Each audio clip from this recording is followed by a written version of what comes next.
Halo semuanya, selamat datang lagi di sesi bedah kasus kita. Nah, hari ini kita bakal pemanasan nih. Anggap aja ini semacam sprint intelektual buat melatih otak kalian menjelang ujian kompetensi nasional atau UKOM-NERS. Fokus kita kali ini ke perawatan jiwa. Kita bakal ngebahas 10 skenario dasar buat ngasah insting diagnostik kita bareng-bareng. Terus, di akhir nanti bakalan ada satu teka-teki spesial buat kalian. Oke, udah siap? Yuk langsung aja kita mulai. Coba bayangin kalian lagi jaga di ruangan, terus ada pasien perempuan umur 20 tahun. Dia curhat nih, katanya dia gagal jadi pramugari gara-gara merasa dirinya pendek dan kulitnya gelap. Dia juga terang-terangan bilang kalau dia itu malu banget. Kalau kita bedah akar masalahnya, masalah keperawatan utamanya ini jelas mengarah ke harga diri rendah. Perhatiin deh kata kuncinya. Ada evaluasi negatif ke diri sendiri, merasa gagal, dan dia secara verbal bilang malu. Ini tuh tanda klasik dari harga diri rendah situasional yang, sumpah, sering banget keluar di ujian. Oke, lanjut ke kasus berikutnya. Pasien perempuan 32 tahun. Dia ngancam tetangganya, terus ngerusak barang-barang di rumah. Wajahnya tegang, bicaranya kasar, dan suaranya keras banget. Diagnosisnya apa? Pasti udah ketebak dong, perilaku kekerasan. Nah, yang menarik dari kasus ini adalah kombinasi data objektif dan subjektifnya yang benar-benar saling dukung. Kita nggak cuma ngelihat riwayat dia ngerusak barang, tapi ada isyarat fisik agresif saat itu juga, kayak wajah tegang dan nada suara tinggi.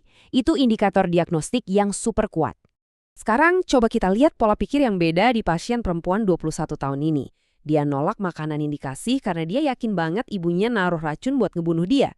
Nah, ini masuknya ke gangguan proses pikir, waham curiga. Di sini kita harus cepat nangkap adanya keyakinan palsu yang dipertahanin mati-matian sama pasien. Dia punya ide yang sama sekali nggak logis kalau ada konspirasi dari orang terdekatnya. Keyakinan yang nggak bisa digoyahkan ini nih yang jadi inti dari sebuah waham. Nah, kalau waham tadi fokusnya di pikiran, coba deh perhatiin tanda-tanda pasien laki-laki 41 tahun ini. Dia sering banget melamun, ngomong sendiri, dan ngelaporin kalau dia dengar suara-suara yang ngehina dan marahin dia, padahal nggak ada siapa-siapa di situ. Masalah utamanya? Jelas, gangguan persepsi sensori, halusinasi pendengaran. Titik beratnya ada di kata kunci sensoriknya ya. Dia bereaksi terhadap stimulus internal, yaitu dengar suara, yang faktanya sama sekali nggak ada objek nyatanya di lingkungan luar. Kita jeda bentar ya buat ngelurusin hal ini. Poin krusialnya adalah gimana kita bisa bedain antara halusinasi dan waham. Karena asli, ini sering banget bikin kita kecoh pas nganalisa kasus. Jadi gini, halusinasi itu urusannya sama panca indera. Kita dengar, lihat, atau ngerasain sesuatu yang aslinya nggak ada. Murni soal persepsi sensori. Beda sama waham atau delusi, yang urusannya sama pikiran. Waham itu keyakinan palsu yang diyakini 100% kebenarannya sama pasien, walaupun buktinya nol besar. Sederhananya gini, halusinasi itu di indera, waham itu di pikiran. Gampang kan? Oke, ngebut lagi ya ke kasus berikutnya. Ada perempuan 32 tahun ngurung diri di kamar sebulan penuh. Dia nolak interaksi sama siapapun, kelihatan sedih banget, dan afeknya datar. Diagnosisnya apa? Yap, isolasi sosial. Beda ya sama harga diri rendah yang tadi fokusnya ke pandangan negatif diri sendiri. Kalau isolasi sosial ini ditandai dengan perilaku aktif menolak interaksi dan benar-benar narik diri secara ekstrim dari lingkungannya. Skenario yang satu ini butuh kepekaan ekstra dari kita. Pasien laki-laki 25 tahun baru aja hampir lompat dari kamarnya di lantai 2. Dan sekarang dia terus-terusan bilang kalau dia pengen ngakhiri hidupnya. Jelas banget diagnosis keperawatan utamanya adalah risiko bunuh diri. Di kondisi kayak gini, kita dihadapin sama dua sinyal bahaya yang fatal banget. Pertama, percubaan fisik yang belum lama terjadi. Dan kedua, niat verbal yang diucapin dengan sangat jelas. Ingat, ini adalah kondisi gawat darurat psikiatri. Sekarang mari kita bedah satu kalimat spesifik di skenario ini.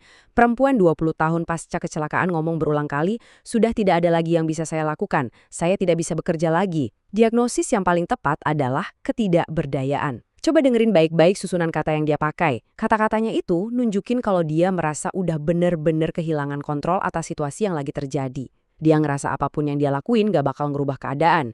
Nah, ini adalah ciri paling mendasar dari ketidakberdayaan. Terus kita ketemu sama kasus pasien laki-laki 35 tahun yang dengan super yakin ngeklaim kalau dirinya adalah nabi utusan Tuhan yang sengaja diturunin buat nyelamatin umat manusia. Jawaban yang tepat, waham kebesaran atau grandiose delusion. Kasus ini tuh benar-benar gambarin dengan jelas gimana sebuah gangguan proses pikir bisa ngebentuk identitas baru yang terkesan agung dan sama sekali nggak masuk akal di kepala pasien. Dan ingat, keyakinan kayak gini nggak bakal bisa dikoreksi pakai argumen logis apapun. Nah, dari masalah pikiran, kita geser sedikit ke masalah fisik. Pasien laki-laki 35 tahun yang udah lama diisolasi, kelihatannya kotor, bau, rambut berantakan, dan dari observasi, dia nggak mampu buat mandi sendiri. Diagnosis utamanya adalah defisit perawatan diri. Ini jujur aja lugas banget. Begitu kalian nemu kata kunci fisik kayak kotor, bau, ditambah ketidakmampuan ngelakuin aktivitas dasar sehari-hari sendiri, itu udah pasti tanda dari defisit perawatan diri. Untuk diagnosis kejiwaan terakhir di sesi pemanasan ini, kita punya perempuan 27 tahun dengan keluhan benjolan di payudara, dia susah tidur, jantung debar-debar, keringat dingin, dan dia bilang terus-terusan ngerasa khawatir penyakitnya bakal nyebar. Diagnosisnya, ansietas atau kecemasan. Perhatiin deh, data pasien ini ngegabungin dua elemen penting. Gejala otonomik fisiologis kayak jantung berdebar dan keringat dingin, sama komponen kognitif, yaitu rasa khawatir berlebih soal ancaman yang belum pasti ke depannya. Oke, luar biasa. Kalau kalian bisa nebak sebagian besar kasus tadi dengan benar, berarti insting analitis kalian udah mulai tajam nih. Tapi tunggu dulu, tahu diagnosis doang tuh nggak cukup kalau kita nggak tahu gimana harus bertindak sebagai seorang profesional sejati. Jadi mari kita lihat gimana semua ini nyambung ke pondasi utama praktik kita. Saatnya masuk ke tantangan terakhir, uji etika keperawatan. Dengerin baik-baik ya, skenario klinis yang satu ini. Ada seorang perawat lagi masang selang NJT atau selang makan ke pasien stroke. Di tengah-tengah prosedur, sebagian selangnya nggak sengaja nyentuh kasur pasien. Tapi perawat itu malah cuek aja dan tetap lanjutin prosedurnya tanpa ganti selang yang udah terkontaminasi itu sama yang steril. Pertanyaannya, prinsip etik spesifik apa nih yang lagi dilanggar di sini? Nah, buat yang ini saya nggak bakal kasih jawabannya sekarang. Coba kalian analisa sendiri pelanggarannya, terus tulis jawabannya sama rasionalisasinya di kolom komentar ya. Yuk, kita diskusi di sana. Sebagai penutup dari sesi bedah kasus kita yang seru ini, ada satu hal yang pengen saya sampaikan buat bahan renungan kita bareng-bareng. Bisa ngejawab pertanyaan diagnostik dengan benar emang langkah awal yang luar biasa. Tapi ingat, ngeaplikasiin prinsip etika, kayak ngelindungin pasien dari bahaya sekecil apapun, dalam setiap asuhan harian kita, itu yang bikin kita benar-benar jadi perawat profesional yang sejati. Ilmu tanpa etika itu buta, teman-teman. Asah terus insting klinis kalian, dan yang paling penting, jangan pernah ninggalin kompas moral pas lagi di lapangan. Sampai jumpa di sesi bedah kasus selanjutnya, dan selamat belajar semuanya!